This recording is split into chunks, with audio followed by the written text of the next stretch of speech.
Okay, hello everybody. This is a short video on the equation of continuity. कल वाले lecture में हमने equation of continuity को mathematically derive तो कर लिया था, पर उसका मीनिंग क्या है थोड़ा उसको समझने की कोशिश करते हैं। सुबह हमारी जूम मीटिंग पे भी हम इस पर थोड़ा डिस्कशन कर रहे थे, बट एक शॉर्ट लेक्चर इसके लिए। मैथमेटिकली इक्वेशन ऑफ कंटिन्यूटी ये है del dot J plus del rho by del T in quantum mechanics is equal to zero. यहाँ पे रो हमने साई स्टार साई को लिखा था, और ये हम पोजीशन प्रोबेबिलिटी डेंसिटी को कहेंगे। ओके, ये आपको पता है पिछले अपने सेमेस्टर के कोर्सेज से Sai star Sai represents the position probability density. और जे का जो हमें एक्सप्रेशन ऑब्टेन हुआ था इस फॉर्म का, H cross over two i times psi star del psi minus del psi star psi, और मैं हमने डेलिबरेटली इसको एक इस फॉर्म में भी ला के छोड़ दिया था, which is the real part of psi star and V operator acting on psi. ये वी ऑपरेटर साई के लेफ्ट हैंड साइड में रहेगा, इस वी को आप और कहीं शिफ्ट नहीं कर सकते हैं, वी ने साई पे एक्ट करना है। ये एक ऑपरेटर है, इसके अंदर डेल छुपा हुआ है। डेल बेसिकली डिफरेंशिएशन है, स्पेस कोऑर्डिनेट्स के रेस्पेक्ट में डिफरेंशिएशन है, तो वो वी की जो पोजीशन है वो यहीं पे रहेगी। ओके, तो इक्वेशन ऑफ कंटिन्यूटी को समझने के लिए मैं दो एनालॉजी यहाँ पे यूज़ करूँगा एक इलेक्ट्रोडाइनमिक्स से और एक वाटर फ्लो से। दोनों आपको कुछ एड करेंगी चीज़ों को समझने में। से पहले हम इलेक्ट्रोडाइनमिक्स करंट फ्लो का एग्जांपल लेते हैं। माना कोई आपके पास वायर है, और वो वायर हो सकता है बहुत मोटा हो, काफ़ी बड़ा हो, मतलब उसका क्रॉस सेक्शन एरिया काफ़ी ज़्यादा हो, और उसमें huge amount of current flow हो रही हो। लेकिन उस वायर को आप खुद सोच सकते हैं वो कई छोटे वायर से मिलकर बना है, बंडल ऑफ वायर्स आप सोच सकते हैं। तो उसमें से एक छोटे बंडल पे हम कंसिडर करते हैं, जिस वायर का अपने आप क्रॉस सेक्शन एरिया है small D A is a small quantity, और माना केवल उस सेगमेंट से उस क्रॉस सेक्शन एरिया से जो करंट फ्लो हो रही है किसी इंस्टेंट पे, वो है D I, small amount of current D I flowing through a small area D A. तो करंट डेंसिटी यहाँ पे जो हम डिफाइन करते हैं इलेक्ट्रोडायनेमिक्स में, जे अभी यहाँ पे जे मेरे लिए करंट डेंसिटी को रिप्रेजेंट कर रहा है। मैं चाहे तो थोड़ा और प्रिसाइज हो सकता था, मुझे इलेक्ट्रोडायनेमिक्स में इसे जे ही लिख सकता था। ओके, तो करंट डेंसिटी जो है इस केस में इलेक्ट्रोडायनेमिक्स में D I by D A, unit area से कितनी करंट फ्लो हो रही है दिस।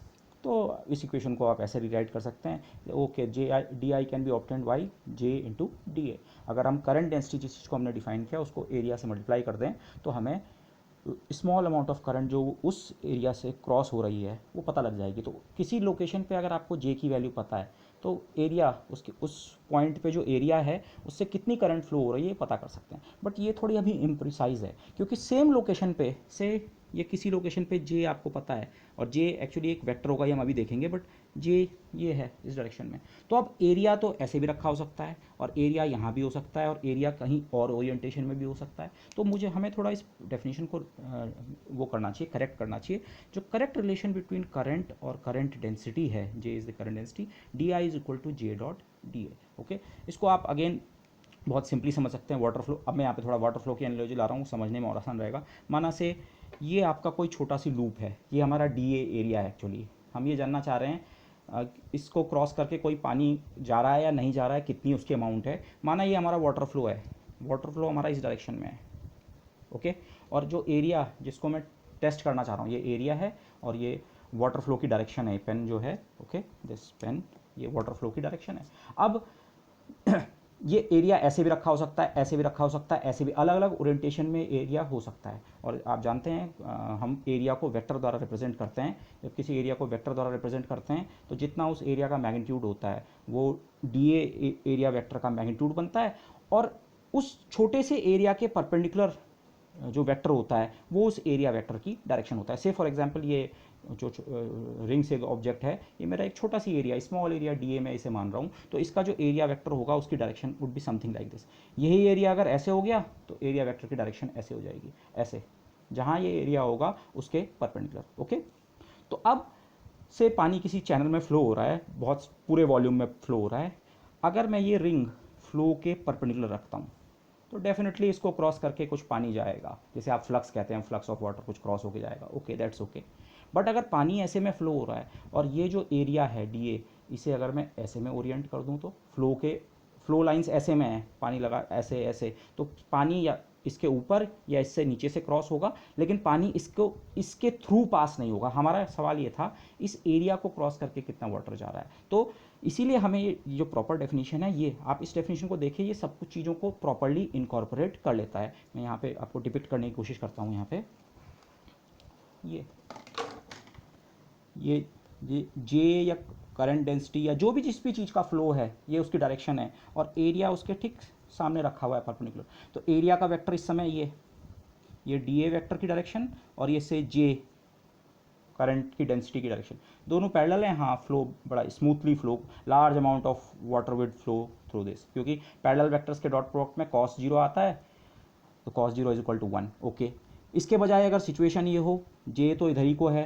पर एरिया हमारा ऐसे में है, तो एरिया वेक्टर इस समय परपेंडिकुलर टू जे हो गया, जे डॉट डी ए 0, क्योंकि कोई भी फ्लक्स इसके थ्रू पास नहीं होगा, ठीक है। और फिर इंटरमीडिएट एंगल पे आप खुद उसको जज कर सकते हैं, but the proper definition, proper relation between current and current density, okay, किसी भी केस में करंट्स की, जैसे क्वांटम मैकेनिक्स में हमारे पास जो एक करंट है ये प्रोबेबिलिटी की करंट होगी, पर जो भी करंट और जो भी प्रोबेबिलिटी, जो भी डेंसिटी की आप बात कर रहे हैं उनके बीच का प्रॉपर रिलेशन ये है, ओके। किसी पॉइंट पे अगर करंट डेंसिटी की वैल्यू जे है तो वहाँ पे अगर एक छोटा सी एरिया डी ए लोकेटेड है, वेक्टर हमने नेचर इसे असाइन कर रखा है, मतलब इसका ओरिएंटेशन भी हमें पता है, तो उस छोटे से एरिया से कितनी करंट फ्लो होगी वो अमाउंट होगा जे डॉट डी ए। और आप इस इक्वेशन को इंटीग्रेट कर दें तो टोटल दोनों साइड किसी पूरी सरफेस से कितनी करंट पास हो रही है वो आप इवेलुएट करना चाहते हैं, तो उस सरफेस के ऊपर आप इसका इंटीग्रल कर दीजिए, तो the current crossing surface S is given by J dot D A का इंटीग्रल, ओके।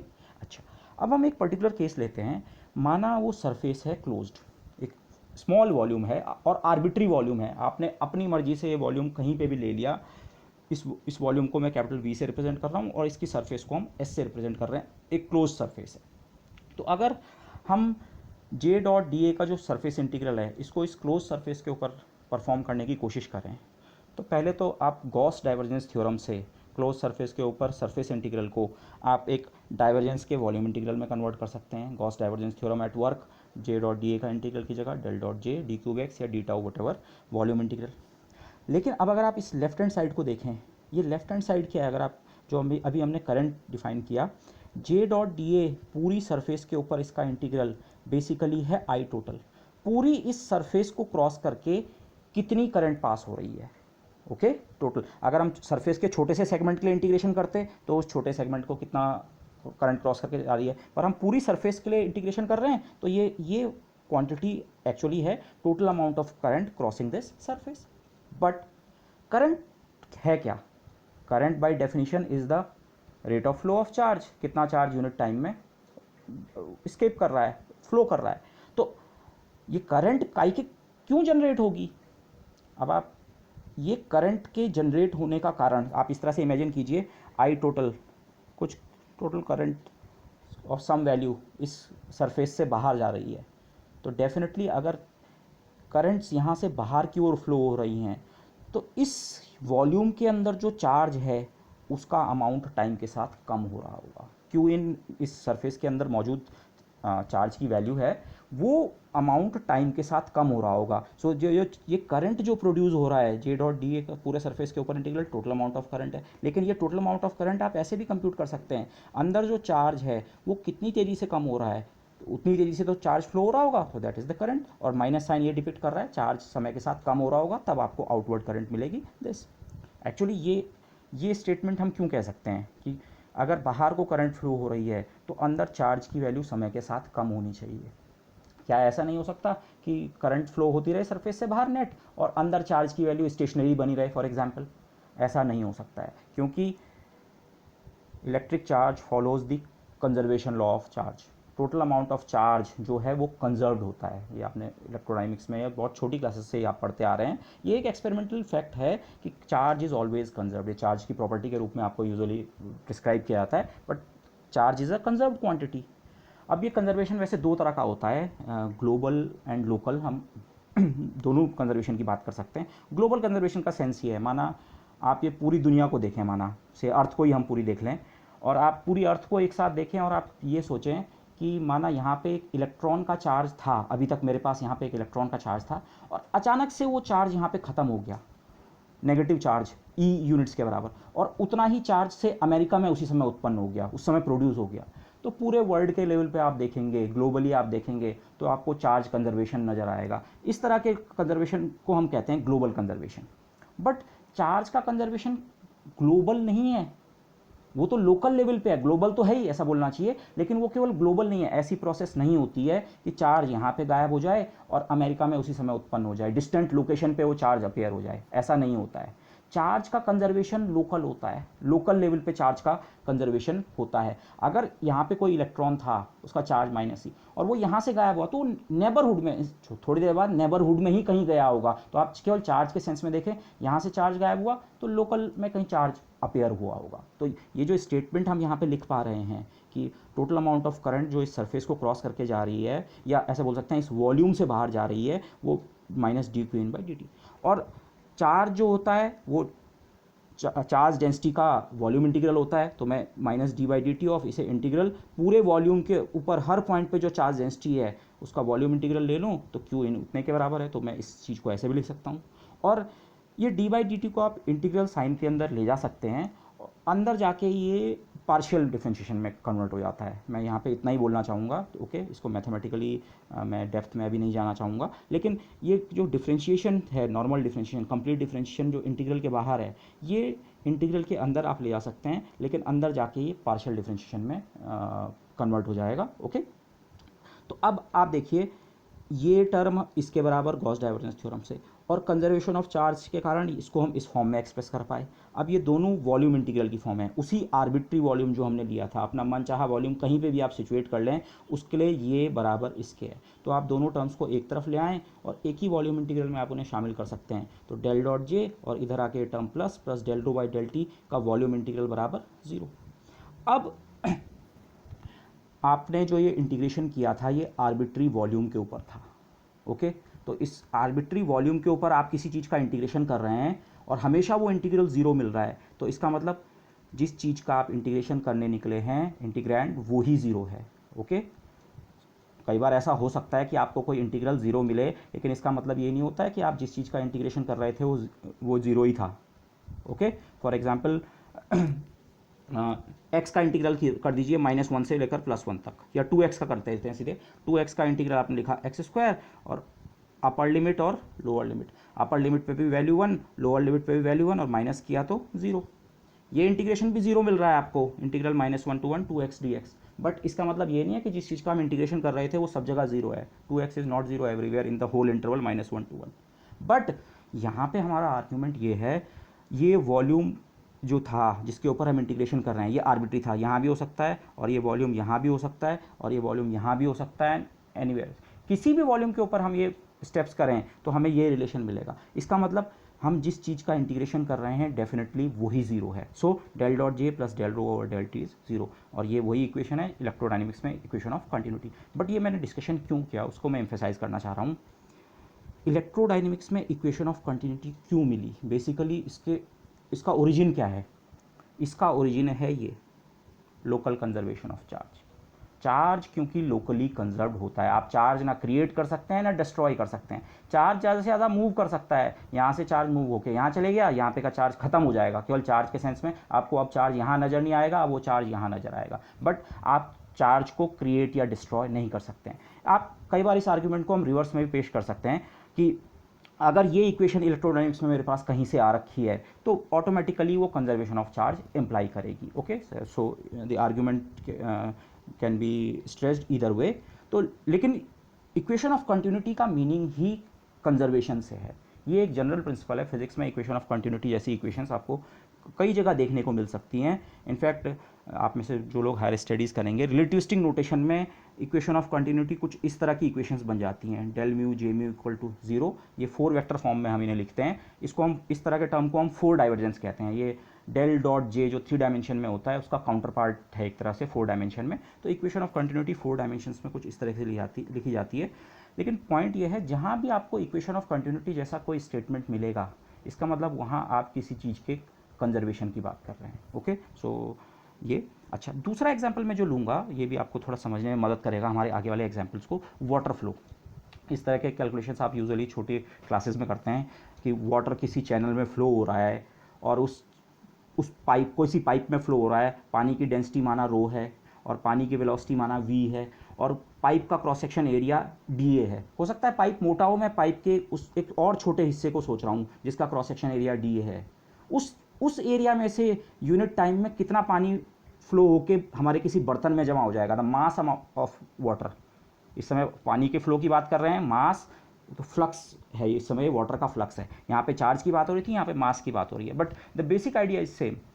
पानी किसी चैनल में रो डेंसिटी का वी वेलोसिटी से मूव कर रहा है, तो क्रॉस सेक्शन एरिया ए को कितना को क्रॉस करेगा। यहाँ पे वी और डी ए के एंगल को मैं कंसिडर नहीं कर रहा हूँ, डी ए जस्ट परपेंडिकुलर सामने लाई कर रहा है वेलोसिटी के, तो वी और डी ए के जो वेक्टर्स हैं वो पैरेलल हैं। ओके, सिंपली तो आप इस तरह की कैलकुलेशन आप कैसे करते हैं, अगर पानी की वेलोसिटी v है तो पानी v वेलोसिटी से आगे बढ़ के और इस मुहाने से यहाँ नीचे बर्तन में गिर जाएगा। ओके, v वेलोसिटी से आगे बढ़ने का मतलब क्या है, से पानी v मीटर पर सेकंड आगे बढ़ रहा है, तो से गिवन इंस्टेंट ऑफ टाइम पे अगर ये v कॉलम के अंदर, v लेंथ के कॉलम के अंदर जितना पानी होगा वो इस क्रॉस सेक्शन से बाहर निकल जाएगा। इसको आप इस तरह से इमेजिन कर सकते हैं, से वी मीटर्स का पानी आपने किसी तरह से रेड कलर का बना रखा है और इसके पीछे ग्रीन कलर का और फिर अलग अलग वी लेंथ के इस तरह से हुए हैं। तो पानी जब वी वेलोसिटी से फ्लो होगा तो एक सेकंड बाद ये पूरा का पूरा रेड वाला कॉलम वी वेलोसिटी से मूव करके इस एरिया को क्रॉस करके बर्तन में गिर चुका होगा। तो अब रेड वाला सारा पानी यहाँ खत्म हो गया होगा, ग्रीन वाला कॉलम यहाँ पे आ चुका होगा, एंड सो ऑन। ओके, ये बेसिक स्कूल लेवल पे आप करते हैं, इतना एक्सप्लेन करने की जरूरत नहीं है, बट ओके। तो कितना पानी हमारे बर्तन में पर यूनिट टाइम कलेक्ट हुआ, जितना पानी इस कॉलम के अंदर था, और इस कॉलम के अंदर कितना पानी था वो हम बड़ी इजीली कंप्यूट कर सकते हैं। उस पानी का वॉल्यूम कितना होगा, क्रॉस सेक्शन एरिया dA है और ये लेंथ है v के बराबर, वेलोसिटी जिस वेलोसिटी से वो वाटर मूव कर रहा था। तो वॉल्यूम ऑफ वाटर जो कि हमारे बर्तन में कलेक्ट हुआ है वो सिंपली होगा v इंटू डी, ये वॉल्यूम है। और उसका मास कितना होगा, वाटर की डेंसिटी से रो है तो rho into V into D, आप वॉल्यूम से मल्टीप्लाई कर दें तो ये हमारा mass, small amount of water small area से जो क्रॉस कर रहा है यूनिट टाइम में। तो D M by D A को मैं इधर लाऊँ रो वी। ये D M by D A क्या है, ये केवल मास पर यूनिट एरिया नहीं है, हमने यूनिट टाइम के लिए कंप्यूटेशन की है। मास पर यूनिट एरिया पर यूनिट टाइम जो कि हमारे बर्तन में कलेक्ट हो रहा है वो बेसिकली कितने के बराबर है, रो वी। इलेक्ट्रिसिटी में जो हमारी जे की डेफिनेशन थी वो भी एक्चुअली यही है, आई ओवर ए, करंट पर यूनिट एरिया। बट करंट खुद चार्ज के टर्म्स में क्या होता है, चार्ज पर यूनिट टाइम। तो चार्ज के टर्म्स में करंट डेंसिटी क्या है, चार्ज पर यूनिट एरिया पर यूनिट टाइम। तो वैसे ही यहाँ पे amount of mass of water being collected per unit area per unit time flowing through per unit area in unit time, that is equal to rho v। Okay, तो इस case के लिए आप इसे करंट डेंसिटी की तरह interpret कर सकते हैं। वाटर फ्लो के केस में जो करंट डेंसिटी है ये किस फॉर्म की है, रो इंटू वी फॉर्म की है। Okay, so we will remember this. In fact मैं इसको आपको यहीं पे से वो दिखा देता हूँ, ये जो हमने कल एक्सप्रेशन ऑब्टेन किया था जे का, आप थोड़ी देर के लिए वी के ऑपरेटर नेचर वगैरह को भूल जाइए। तो ये टर्म किस तरह का है, psi star into psi into V, velocity type का। Psi star into psi quantum mechanics में probability density rho into V. Rho real होता है, वेलोसिटी रियल होती है, तो मल्टीप्लाई करके रियल ही मिला, पूरी का पूरा वो मिल गया। रफ वो कह रहा हूँ, आगे थोड़ा और क्लियर होगा हमारे एग्जाम्पल में। बट ये दो एग्जाम्पल्स मैंने इसलिए लिए ताकि करंट डेंसिटी, जो प्रोबेबिलिटी करंट डेंसिटी जिस जे को हम कहते हैं, उसका आइडिया आपको थोड़ा और क्लियर हो सके। ओके, अच्छा, एक एग्जाम्पल जो हमारे सुबह मैंने आपको कहा था, मैंने वन डायमेंशनल केस में आपको कहा था, मैं थ्री डायमेंशनल केस में के लिए उसको मैंने यहाँ पे सॉल्व किया हुआ है।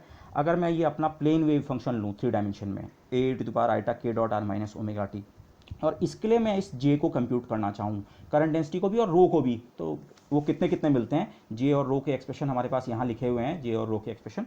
तो इस वेव फंक्शन के लिए मैं इनको कंप्यूट करना चाहता हूँ। तो अगर साई इतना है तो साई स्टार, मोस्ट जनरली जो कोफिशिएंट्स हम क्वांटम मैकेनिक्स में लिखते हैं, अगर आपको बताया नहीं गया है, you have to assume them complex. तो ए का कॉम्प्लेक्स कॉन्जुगेट ए स्टार, और इस एक्सपोनेंशियल में प्लस आइटा की जगह माइनस आइटा है। तो साई और साई स्टार के एक्सप्रेशन ये रहे। रो निकालना बहुत आसान है, रो निकालने के लिए हमें साई स्टार साई करना है। आप इसको इससे मल्टीप्लाई कीजिए, exponentials cancelled out, leaving you with A star into A which is equal to mod square. तो प्रोबेबिलिटी डेंसिटी जो है वो सिंपली मॉड ए स्क्वायर के बराबर है। अच्छा, करंट डेंसिटी निकालने का एक्सप्रेशन ये हमारे पास ये है। इसको निकालने के लिए हमें साई और साई स्टार तो चाहिए ही, साथ में डेल साई और डेल साई स्टार भी चाहिए। ओके, अगर आपने वन डायमेंशनल केस अब तक कर लेना चाहिए था आपको। वन डायमेंशनल केस में ये चीज़ करना आपको इस तरह से आपने कैलकुलेशन की होगी। वन डायमेंशनल केस में आपका साई रहा होगा ए टू द पावर आइटा के एक्स माइनस ओमेगा टी, और वहाँ पे डेल साई की जगह जो ऑपरेशन आपका होगा वो रहा होगा del psi over del X. तो अगर साई इतना है तो आप इसको डिफ्रेंशिएट करें, कांस्टेंट पे कोई फ़र्क नहीं। एक्सपोनेंशियल डिफरेंशिएट होने के बाद फिर से रीजनरेट होता है, तो आपको इतना तो पूरा का पूरा वापस मिल ही रहा है, तो डायरेक्टली मैं इसे इतना लिख रहा हूँ, मेरा साई तो रीजनरेट होगा ही होगा। और हम एक्स के रेस्पेक्ट में पार्शियली डिफरेंशिएट कर रहे हैं, तो एक्स्ट्रा जो चीज़ डाउनस्टेयर्स लैंड करेगी वो होगी आइटा के। ये चीज़ हम बार बार क्वांटम मैकेनिक्स में आपको प्रैक्टिस हो जानी चाहिए। अगर मैं एक्स के रेस्पेक्ट में पार्शियल डिफरेंशिएट कर रहा हूँ तो एक्सपोनेंशियल फंक्शन होने के कारण ये पूरा का पूरा रीजनरेट होगा, साई तो मुझे वैसे ही वापस मिलेगा और एक्स्ट्रा मिलेगा आइटा के।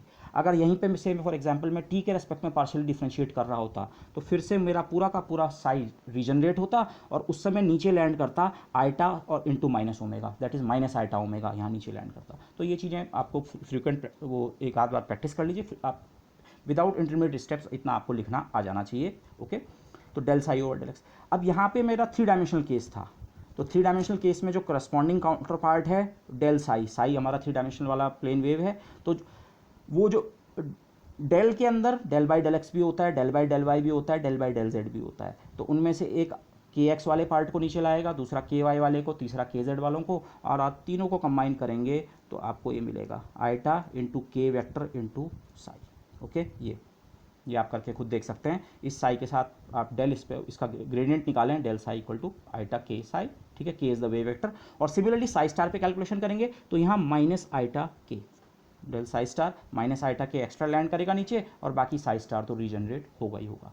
तो अब आप जे का जो एक्सप्रेशन है ये, इसको इसके लिए जितने इंग्रेडिएंट्स चाहिए वो सारे के सारे आपके पास तैयार हैं, तो जे में आप ये वैल्यूज़ रखते जाएँ, H cross over two i time ये साई स्टार, और आपको साई स्टार और साई के फॉर्मूले भी रखने की जरूरत नहीं है। ओके, केवल डेल साई की वैल्यू आइटा के साई और सिमिलरली इस टर्म की। इसके बाद आप चेक करें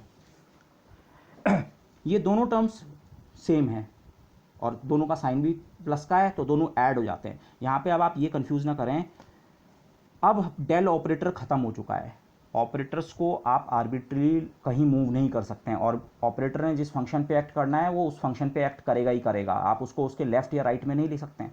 लेकिन जब ये ऑपरेटर हमने वेव फंक्शन पे एक्ट कर जाएगा तो अब के जस्ट एक नंबर है, कांस्टेंट है, उसको आप कहीं भी लिख सकते हैं, जस्ट एक मल्टीप्लिकेटिव फैक्टर की तरह है ये के जो है हमारे, तो इसको आप ऐसे भी लिख सकते हैं। ओके, 2 आइटा यहाँ कैंसिल हो रहा है, 2 आइटा यहाँ और यहाँ कैंसिल हो गया, तो फाइनल एक्सप्रेशन जो है वो है H cross K by M psi star Sai.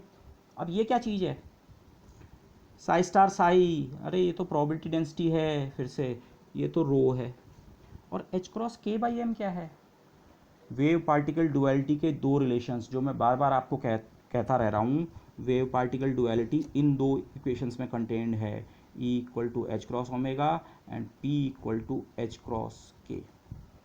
H cross K momentum, corresponding जो पार्टिकल है उसका मोमेंटम है ये। ओके, तो एच क्रॉस के हो गया पी और नीचे है एम, और momentum divided by mass is the velocity. ये जो छोटा सी एग्जाम्पल हमने किया प्लेन वेव का, पॉसिबली सबसे सिंपल एग्जाम्पल हो सकता था जे को कंप्यूट करने का। यहाँ पे करंट डेंसिटी का एक्सप्रेशन क्या मिला हमें, रो इंटू वी। वाटर फ्लो का एग्जाम्पल मैंने इसीलिए ट्रीट किया था, वहाँ पे भी आपको जो जे का एक्सप्रेशन है रो इंटू वी, ये जो एक्सप्रेशन है जे का, जो ये ऑपरेटर फॉर्म में जो एक्सप्रेशन है वो भी इन सम वे आप इसे ऐसे इंटरप्रेट कर सकते हैं। ओके, इसमें साई स्टार और साई भी हैं, वो रो बनते हैं, that is not the actual proper way of saying things, but to understand a bit, psi star psi okay वो दोनों भी हैं, वो रो जनरेट करते हैं और वी से वेलोसिटी, तो रो और V. So okay, this much. और लास्ट में एक क्वेश्चन सुबह हमारा और अराइज हुआ था, किसी ने पूछा था कि अगर हम स्टेशनरी स्टेट सिस्टम्स की बात करें, टाइम इंडिपेंडेंट प्रॉब्लम्स की बात करें, तो जे क्या जीरो होगा, तो मैंने कहा था आप थोड़ा सोचिए उस बारे में, बट इस समय मैं आपको आंसर दे देता हूँ। स्टेशनरी स्टेट प्रॉब्लम के लिए हमें पता है जो रो है, रो नॉर्मली एक्स टी का फंक्शन होता है, जो कि Sai star x T into Sai x T time dependent wave function से मिलता है। पर टाइम इंडिपेंडेंट केस में साई की जगह आपका फाई इंटू एक्सपोनेंशियल फैक्टर, तो एक्सपोनेंशियल फैक्टर दोनों जगह से कैंसिल हो जाते हैं, तो फाइनल जो आपका आंसर है वो केवल दिस फाई स्टार फाई, और ये केवल एक्स का फंक्शन है, तो इसीलिए इनको स्टेशनरी स्टेट प्रॉब्लम कहते हैं। जो प्रोबेबिलिटी है those stay stationary in time. Okay, okay, एक पॉइंट में मिस कर गया। क्वांटम मैकेनिक्स में रो को हम कहेंगे पोजीशन प्रोबेबिलिटी डेंसिटी और जे को कहेंगे प्रोबेबिलिटी करंट डेंसिटी। इसका इंटरप्रिटेशन वही है जो इलेक्ट्रोडायनेमिक्स में हमने बनाया। अगर किसी रीजन में से आप एक सिस्टम के लिए श्रोडिंगर इक्वेशन को देख रहे थे और किसी पर्टिकुलर वॉल्यूम के अंदर इलेक्ट्रॉन के पाए जाने की प्रोबेबिलिटी से 20% थी किसी टाइम, तो उस वॉल्यूम से बाहर उस इलेक्ट्रॉन के पाए जाने की प्रोबेबिलिटी 80% होगी, क्योंकि प्रोबेबिलिटी को हम नॉर्मलाइजेशन कर देंगे वेव फंक्शन का, तो सारी प्रोबेबिलिटीज का सम 100% या 1 के बराबर होगा। तो इससे इस रीजन के अंदर 20% है प्रोबेबिलिटी और रीजन से बाहर 80%। थोड़ी देर बाद अगर इस रीजन में इलेक्ट्रॉन के पाए जाने की प्रोबेबिलिटी 15% हो जाती है, तो इसका मतलब इस रीजन से बाहर जो प्रोबेबिलिटी है वो राइज होकर 85% हो गई होगी, क्योंकि आपके पास पूरे सिस्टम में, पूरे यूनिवर्स में एक इलेक्ट्रॉन है। प्रॉब्लम की शुरुआत में भी एक इलेक्ट्रॉन था और प्रॉब्लम के एंड में भी एक इलेक्ट्रॉन है। नॉन रिलेटिविस्टिक क्वांटम मैकेनिक्स में पार्टिकल्स का जो है वो कंजर्व रहते हैं। आपके पास जो पार्टिकल है वो है ही, तो शुरुआत में अगर प्रोबेबिलिटीज़ का सम 100% पे हमने नॉर्मलाइज कर रखा है, तो बाद में भी वो 100% पे ही रहेगा, 1 पे रहेगा, प्रोबेबिलिटी हमेशा 1 रहेगी। तो इसका मतलब अगर समय के साथ प्रोबेबिलिटी डेंसिटी चेंज हो रही है, प्रोबेबिलिटी इलेक्ट्रॉन के पाए जाने की जो प्रायिकता है, प्रोबेबिलिटी है, वो किसी रीजन में कम हो रही है, प्रोबेबिलिटी डेंसिटी की वैल्यू चेंज हो रही है, तो डेफिनेटली प्रोबेबिलिटी डेंसिटी, प्रोबेबिलिटी का बाहर की ओर फ्लो हो रहा होगा, और बाहर की ओर प्रोबेबिलिटी का फ्लो कैसे से क्या जनरेट होगा, एक प्रोबेबिलिटी की डेंसिटी, करंट डेंसिटी जनरेट होगी, तो वही प्रोबेबिलिटी की करंट डेंसिटी है। ओके, इसको इलेक्ट्रोडायनेमिक्स या क्वांटम मैकेनिक्स दोनों जगह आप इसे ऐसे इंटरप्रेट कर सकते हैं, del dot J is equal to minus del rho by del T. Changes in density, density चाहे इलेक्ट्रिक वाली हो चाहे प्रोबेबिलिटी वाली हो, changes in density are caused by the divergence of the current density. Okay, minus sign उसको उसलिए है कि अगर डेंसिटी डिक्रीज होगी तो डाइवर्जेंस पॉजिटिव होगा, नेट आपकी करंट जो है बाहर की ओर फ्लो हो रही होगी। अगर इस रीजन में करंट प्रोबेबिलिटी कम हो रही है, टाइम के साथ डिक्रीज कर रही है, तो करंट का डाइवर्जेंस इस रीजन से पॉजिटिव रहा होगा and vice versa. Minus sign केवल उसलिए, अदरवाइज इंटरप्रिटेशन ये है, changes in densities or in quantum mechanics changes in probability densities are caused due to the divergence of the probability current density। Okay, तो अब stationery state problem में तो रो तो T का फंक्शन होता ही नहीं है, तो del rho upon del T तो हो गया zero, del dot J plus del rho upon del T is equal to zero. Equation of continuity ये कह रही है रो टी का फंक्शन है ही नहीं स्टेशनरी स्टेट केस में, तो ये वाला फैक्टर खुद जीरो हो गया। It means del dot J must be equal to zero. तो हम केवल ये कह सकते हैं इस समय जे के बारे में, जे का खुद जीरो होना जरूरी नहीं है, जे का डाइवर्जेंस जीरो होगा। ओके, जे का डाइवर्जेंस जीरो होने का मतलब क्या है आपको पिछले उससे पता होगा, but just 1 minute over it. से ये कोई वॉल्यूम है, इसमें कुछ करंट एंटर किया और उतना ही करंट यहाँ से स्केप कर गया, तो नेट डाइवर्जेंस ज़ीरो है। वो जो वॉल्यूम है उसके अंदर कोई सोर्सेज या सिंक मौजूद नहीं है, just okay. So with that I would like to stop for the time being. Okay, thanks.